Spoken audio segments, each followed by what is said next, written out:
पहिला, कालसर्प. ज्या व्यक्तीच्या कुंडलीत कालसर्प योग आहे अशा व्यक्तीने 7 मोरपंख घेऊन स्वतःच्या उशीत ठेवावे. 7व्या दिवशी ते मोरपंख उशीतून काढून पश्चिम दिशेच्या भिंतीवर लावावेत. त्यासोबत अजून 11 मोरपंख वाढवावेत. कालसर्पाचा प्रभाव कमी होईल. प्रवेशद्वाराचा वास्तुदोष. प्रवेशद्वाराचा वास्तुदोष असेल तर मोरपंख दाराच्या आतून व बाहेरून लावावेत.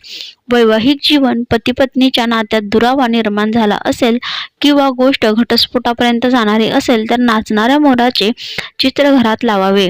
राधाकृष्णाची मूर्ती घरात असेल तर त्यावरही मोरपंख लावावे किंवा बेडरूममध्ये पश्चिम किंवा पूर्व भिंतीवर एक मोरपीस लावावा. राहूची महादशा. ज्यांच्या पत्रिकेमध्ये राहूची महादशा असेल त्यांनी आपल्या घराच्या वायव्य कोपऱ्यात मोरपीस लावावे. प्रभाव कमी होण्यास मदत होईल. हट्टी व तापट मुले. मुले खोडकर आणि जिद्दी असतील तर मोरपंख माथ्यावर धारण करून द्या अथवा एका हातपंख्यात मोरपीस लावावे व त्याने मुलांना वारा घालावा. तापट व हट्टी मुले शांत होतील.